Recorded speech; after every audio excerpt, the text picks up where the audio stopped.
నమస్తే. నేను సిరి.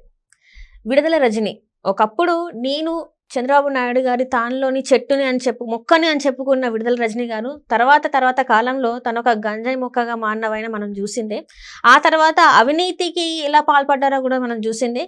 గత ప్రభుత్వ హయాంలో ఒక్కొక్కరు చిట్టా, అంటే అప్పుడు వాళ్ళు ఏమేమి అవినీతి అక్రమాలు చేశారో వాటందరి చిట్టా అయితే ఇప్పుడు బయటకు వస్తుంది.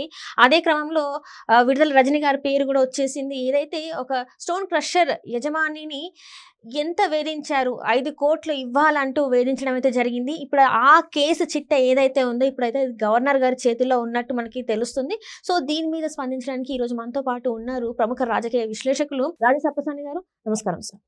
సార్ ఇప్పుడు చూస్తున్నట్టయితే విడుదల రజని గారు తను ఒకప్పుడు చెప్పింది ఏంటంటే, నేను కూడా చంద్రబాబు నాయుడు గారి తానులో మొక్కని అని చెప్పుకున్న తను తర్వాత చూస్తే అన్నీ చేంజ్ అయిపోయాయి.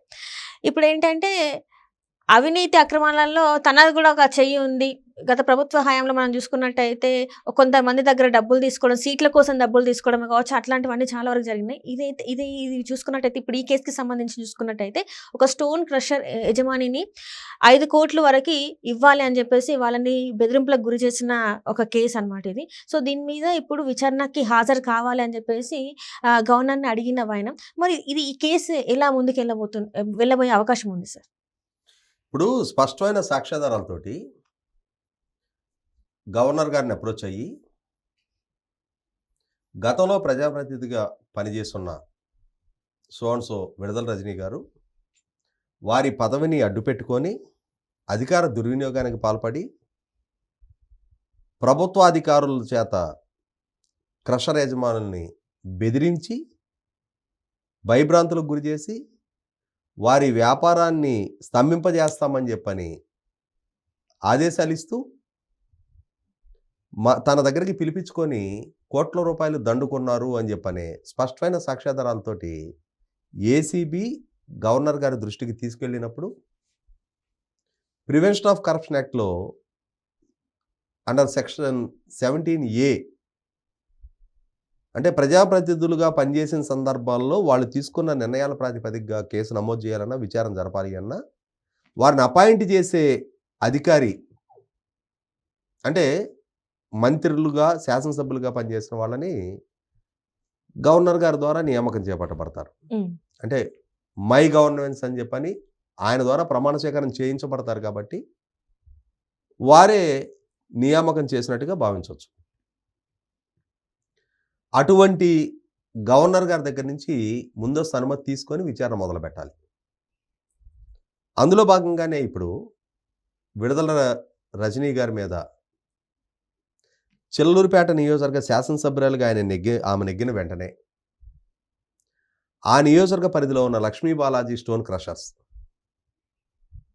మనం గుంటూరు నుంచి చిల్లూరుపేట వెళ్తున్నప్పుడు వంకాయలపాడు అని ఉంటుంది, అక్కడ ఈ స్టోన్ క్రషర్ ఆ యాజమాన్యాన్ని పిలిచి బెదిరించి, మీరు 5 కోట్ల రూపాయలు ఇవ్వాలి, నాకు ఇస్తేనే మీ క్రషర్ నడుస్తుంది, లేకుంటే క్రషర్ నడవనివ్వను. వాళ్ళు విస్తుపోతారు కదా సహజంగా. ఒక స్టోన్ క్రషర్ నడుపుకునే వాళ్ళని సడన్గా 5 కోట్లు కట్టు అని అంటే ఎక్కడి నుంచి తేవాలి, అంతే వాళ్ళు విస్తుపోతారు. ఆ షాక్లో వారు ఉండగానే నాటి vigilance and enforcement SP Joshua ఆయన్ని క్రషర్కి పంపించి తనిఖీలు చేయించి, మీరు మైనింగ్ ఇర్రెగ్యులారిటీస్కి పాల్పడ్డారు, మీరు ఈ క్రషర్కి క్వారింగ్ చేసే ప్రాసెస్లో చాలా వైలేషన్స్కి పాల్పడ్డారు, మీకు 50 కోట్ల రూపాయలు ఫైన్ వేస్తున్నాం అని చెప్పని ఎస్పీ చేత బెదిరించి 50 కోట్ల అంటే 5 కోట్లు అనగానే వాళ్ళకి అప్పటికే గొంతులో పచ్చెలకాయ పడ్డట్టు అయింది. ఈ ఎస్పీ వచ్చి 50 కోట్లు అన్నాడు. అంటే ఏంటి, అక్కడ పెనం మీద కంటే పొయ్యే నయం అని అనిపించాలి వాళ్ళకి. పెనం మీద ఉంటే 50 కోట్లు కట్టాల్సి వస్తుంది, కిందకు దూకి పొయ్యిలో పడిపోతే 5 కోట్లతోటి పోద్ది అని చెప్పని అనిపించాలి వాళ్ళకి. అందుకోసం ప్రభుత్వంలో అధికారంలో ఉన్నవాళ్ళు, ప్రజాప్రతినిధులు ఈ అధికారులను అడ్డు పెట్టుకొని ఒక మైండ్ గేమ్ ఆడే ప్రాసెస్ అనమాట. ఆడారు మైండ్ గేము. దాంతో వీళ్ళకి ఏం చెప్పాలో తెలియని స్థితి. మళ్ళొకసారి పిలిపించుకున్నాడు ఆఫీస్కి వాళ్ళని. మీరు 50 కోట్లు కడతారా, లేదు ఎమ్మెల్యే గారి దగ్గరికి వెళ్ళి సెటిల్ చేసుకుంటారా? ఎందుకంటే అంతకుముందు ఎమ్మెల్యే గారి పిఏ గోపి వచ్చి వీళ్ళని ఎమ్మెల్యే గారి దగ్గరికి పిలుచుకెళ్ళటం, ఆమె 5 కోట్లు కట్టాలి అని చెప్పని ఆదేశాలు వేయటం, ఒక నిస్సహాయ స్థితిలో ఉండిపోయారు వీళ్ళు. ఇక ఒక కంపల్షన్ ఈ అధికారి క్రియేట్ చేశాడు. ఇప్పుడు మీరు ఆమెతో సెటిల్మెంట్ చేసుకోకుండా ఉంటే 50 కోట్లు కట్టాలి. 50 పెద్దదా, 5 పెద్దదా? ఇక వీళ్ళకి ఏమి చెయ్యాలో తెలియని స్థితి. అప్పుడు మళ్ళీ అదే పిఏని పట్టుకొని ఆమెను అప్రోచ్ అయ్యి, అమ్మ 5 కోట్లు ఇవ్వలేము మేము ఒక 2 కోట్లు ఇస్తాం మీకు, అందుకంటే మా వల్ల కాదు, మేమేదో స్టోన్ క్రషర్ నడుపుకునే వాళ్ళం, మేము పెద్ద పెద్ద వ్యాపారస్తులం కాదు అని ప్రాధేయపడ్డ మీదట జాలి తెలిసి పాపం పెద్ద మనసు చేసుకొని 2 కోట్లకు ఒప్పుకుంది. పోనీలే నా నియోజకవర్గ ప్రజలే కదా, ప్రేమతో మాఫ్ చేస్తున్నా 3 కోట్ల రూపాయలు, 2 అయితే గట్టిపోండి అంది. ఇక గత్యంతరం లేని స్థితిలో 2 కోట్లు కట్టారు. ఈ కట్టిన తర్వాత మరి ఆ కన్సర్న్ ఎస్పీ అతను ఒక 10 లక్షలు, ఈ సెటిల్మెంట్ చేశాను అని చెప్పని ఈ పిఏ ఒక 10 లక్షలు, ఓవరాల్గా 2,20,00,000 రూపాయలు ముట్టినాయి వాళ్ళకి. ఇక్కడ గమనించుకుంటే ఈ చర్యలకు పాల్పడ్డది ఎవరు? విడుదల రజని. అసలు ఆ నేపథ్యం ఏంటి? ఉన్నత విద్యావంతురాలు, ఐటీ ఎంటర్ప్రెన్యూర్. గతంలో మొట్టమొదట ఆమె వైసీపీ నుంచి ఎమ్మెల్యేగా ఎన్నిక కాకముందు కొన్నాళ్ళు తెలుగుదేశం పార్టీలో కొనసాగింది. తెలుగుదేశం పార్టీలో కొనసాగిన రోజుల్లో తెలుగుదేశం పార్టీ మహానాడు జరుగుతున్నప్పుడు ఆ సభా వేదిక మీద నుంచి చంద్రబాబు నాయుడు గారి సమక్షంలో ప్రసంగించే అవకాశం ఆమెకు దక్కితే ఆ సభా వేదిక మీద ఆమె చాలా గాంభీర్యపు ప్రసంగం చేసింది. సార్ చంద్రబాబు నాయుడు గారు, నేను మీరు పెంచిన సైబరాబాద్ వనంలో పెరిగిన మొక్కను సార్ అని చెప్పాలి. అంటే ఐటీ ఎంటర్ప్రెన్యూర్ కాబట్టి ఆ విధంగా ఆయన మనసు హత్తుకునే విధంగా ప్రసంగించింది. సరే, తర్వాత రోజుల్లో తెలుగుదేశం పార్టీలో కన్నా వైసీపీ పార్టీలో రాజకీయంగా ఎదగడానికి ఆస్కారం ఉంటుందని ఒక నమ్మకంతో వైసీపీలోకి ఫిరాయించారు. చెల్లూరుపేట టికెట్ దక్కించుకున్నారు. చెల్లూరుపేట నుంచి నెగ్గింది. ఆ నెగ్గినామా 2022 ఏప్రిల్లో మంత్రివర్గ పునర్వ్యవస్థీకరణలో మంత్రి పదవి దక్కించుకునే నాటికి ఆ వయసు 31 ఏళ్ళు. అంటే ఎంత యంగేజ్లో ఎంత వేగంగా ఏ స్థాయికి ఎమర్జ్ అయిందామె? నీ చదువు, నీకున్న వాగ్దాటి, నువ్వు రాజకీయంగా చాలా వేగంగా ఎదగటానికి ఆస్కారం కలిగించింది. మరి అంత చిన్న వయసులో మంత్రి హోదాలో పనిచేసే ఆస్కారం దక్కితే ఎంత గౌరవప్రదంగా ఆ పొజిషన్ కాపాడుకోవాలి? ఒక 65 ఏళ్ళు 70 ఏళ్ళు వచ్చినాయి, ఇక మళ్ళీ భవిష్యత్తులో నాకు మంత్రి పదవి దక్కుద్దో లేదో, కాబట్టి ఇప్పుడు మంత్రి పదవి ఎమ్మెల్యే దక్కాయి కాబట్టి ఆఖరి దెబ్బ కాకరకాయ అని చెప్పని ఇక ఈ ట్రిప్లో వీలైనంత వరకు పీకేసుకోవాలనుకునే వాళ్ళు ఒకళ్ళు ఉంటారు.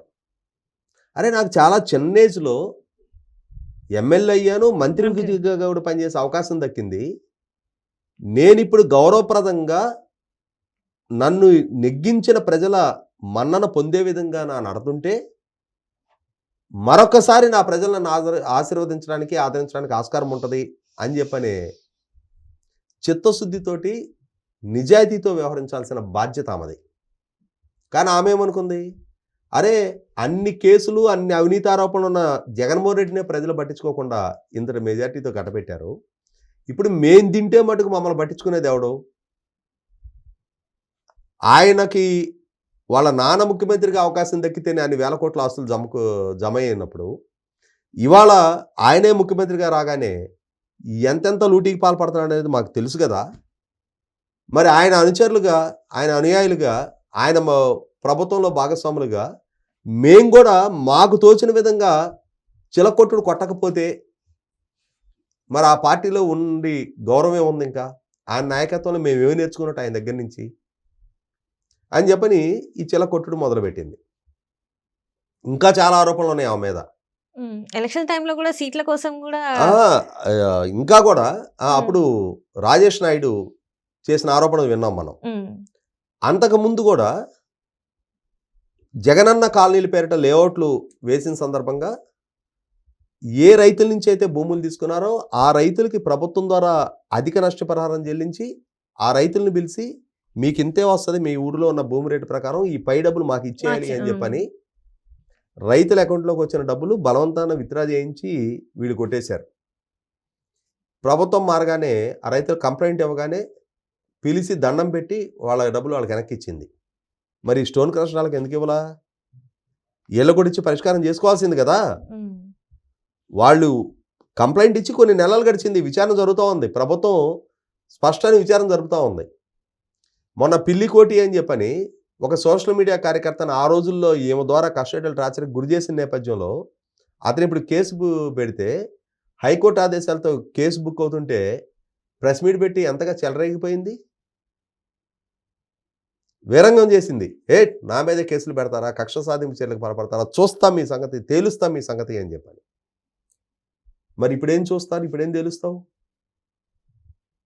ప్రజలు కట్టబెట్టిన అధికారాన్ని అడ్డు పెట్టుకొని నియోజకవర్గంలో సాధారణ వ్యాపారం చేసుకునే వ్యాపారస్తులను బెదిరించి దౌర్జన్యంగా మామూలు వసూలు చేస్తావా? ఇప్పుడు నీ ఆదేశాలు పాటించిన పర్యవసానం ఆ ఎస్పీ జాషువాకి మూడింది, నీ దగ్గర పనిచేసిన పాపానికి పిఏ గోపికి మూడింది. ఇంకా కూడా ఆరోపణలు ఉన్నాయి. వైఎస్ అవినాష్ రెడ్డి బంధువులకి చెల్లూరుపేట నియోజకవర్గ పరిధిలోనే గ్రానైట్ క్వారీయింగ్లు కట్టబెట్టారు అని చెప్పని కూడా ఒక వార్త మీడియాలో సర్క్యులేట్ అయింది. వస్తాయి ఇవన్నీ కూడా ఒక్కొక్కటిగా బయటకు వస్తాయి. నెక్స్ట్ అంటే ఇప్పుడు ఆల్రెడీ కొంతమంది అరెస్ట్ అవుతున్నారు సార్. ఇప్పుడు నెక్స్ట్ ఇంకా ఇలాంటి ఎవరెవరైతే అవినీతికి అక్రమాలకు పాల్పడ్డారో, కొంచెం హై లెవెల్లో ఉన్నారు అంటే మాజీ ఎమ్మెల్యేలే కావచ్చు, మాజీ మంత్రులే కావచ్చు, వాళ్ళ అరెస్టులు కూడా ఇక స్టార్ట్ అయినాయి అనుకోవచ్చా సార్? 100% పాళ్ళు ఇవాళ ఈ లక్ష్మీ బాలాజీ స్టోన్ క్రషర్స్ వారిని బెదిరించి డబ్బు వసూలు చేసిన అంశంలో గవర్నర్ గారి ముందస్తు అనుమతి రావటం ఖాయం, ఏసీబీ విచారణకు పిలవటం ఖాయం. ఆ ఏసీబీ విచారణలో ఈ ముగ్గురు కూడా తప్పనిసరిగా అరెస్ట్ కావటం ఖాయం. అంటే జగన్మోహన్ రెడ్డి గారి పార్టీలో ప్రభుత్వంలో కొనసాగి ఆయన అడుగుజాడల్లో నడిచిన పర్యవసానం ఆయన 16 నెలలు జైలుకి వెళ్తే మేము 16 వారాలన్నా జైల్లో ఉండకపోతే ఎలా అని చెప్పనే ఐడియాలజీనే వంట పట్టించుకున్నారు. ఆల్రెడీ జగన్మోహన్ రెడ్డి గారు చెప్పారు కదా సార్, ఏముంది అరెస్ట్ అయితే 3 నెలల తర్వాత ఎట్లా బెయిల్ వస్తుంది, మీరు బయటికి రావచ్చు చెప్పేసి అన్నారు కదా.